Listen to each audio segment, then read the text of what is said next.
the fire got into the hallway, and it was coming down through the ceiling of the hallway, was like black bales of cotton. So she shut the door, had some boys put some books on the bottom of the door so the smoke couldn't come in, and the kids all went for the windows. And that was the natural reaction. Although a couple of nuns on the other side of the north wing wanted the kids to start saying a prayer or two, but the survival instinct took over. As soon as the transoms let a lot of that smoke and stuff come in, and the glass lights started to break, they all ran for the windows. So that was just natural reaction. So I wanted to determine when this kid set the fire. And I never, to this day, I still don't know exactly what time. My feeling is he set that school fire about 2:15 when he went down to the washroom. Because that fire was burning for 15, more than that, before the first alarm came on. And you give an old building like that a fire such a head start, you're in real trouble. As Fire Commissioner Quinn told me, he said if we had about 3 more minutes, I think we could have gotten all the kids out from the second floor. The kids in the first floor all got out safely. But the hard part of writing that book, the first book, To Sleep with the Angels, is when I would talk to some of the parents, and one mother who had a daughter who was sick that morning and kept her home, and then the little girl wanted to go to class in the afternoon, and the mother said, well, all right, if you feel okay. And she was one of the young girls that died. But the story that I got the real straight, down-to-earth truth came from an Italian gentleman by the name of John Trotta, who lost his only son. His son was John David, who had just turned 13, and he was an 8th grade student. And John Trotta was very forthright. You know, he was very angry at what happened there, because his son was in an 8th grade room, the furthest from where the source of the fire came up, that stairwell in the back. He was way in the front part of the school facing Avers, 909 North Avers. And he often thought, why didn't my son just run for those front stairs? They could have gotten out. But he said, and he was so forthright about it, he says, you know, I don't know whether this is an Italian saying or not, but he says, you know, we have a saying that if a baby of yours dies, it's like a dream. But if a young son dies, it's like a dagger in your heart. And that's what he told me, and I think it typified pretty much what all the parents felt. You know, there's even another Italian gentleman by the name of Sarno who lost 2 of his kids there.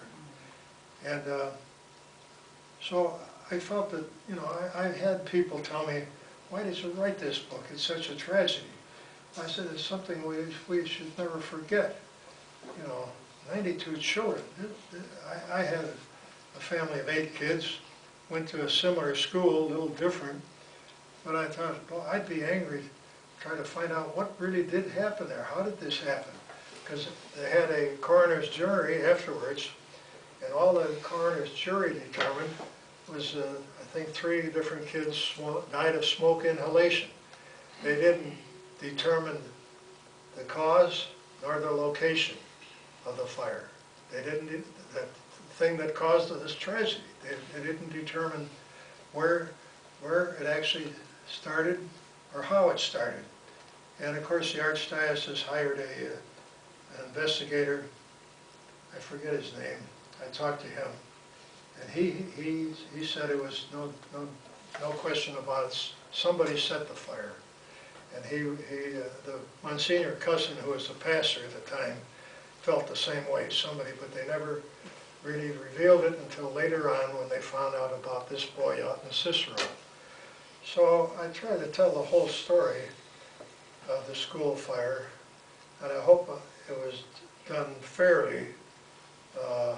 I think the nuns basically did the best they could. 3 of them died.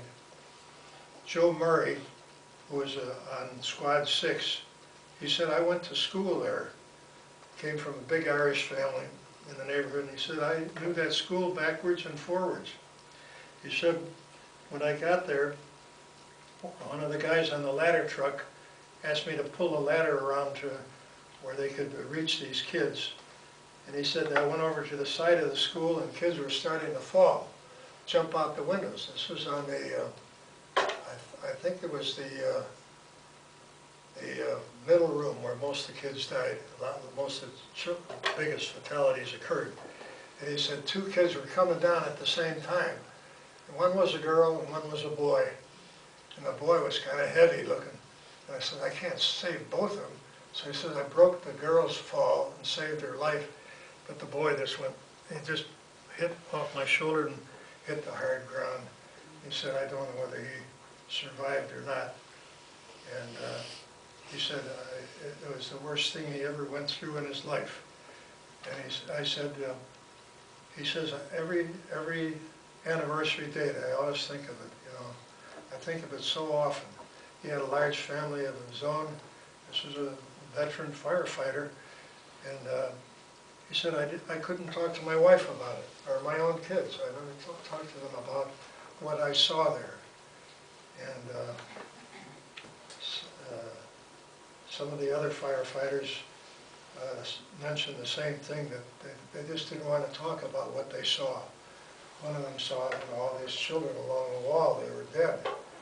So in writing a book of that nature, you have to be careful of what people tell you. You know, if we all saw the same accident on a street corner up here, we might all have a little different version of actually how it happened or what happened.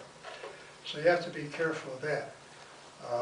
One day my youngest daughter was having trouble studying French, so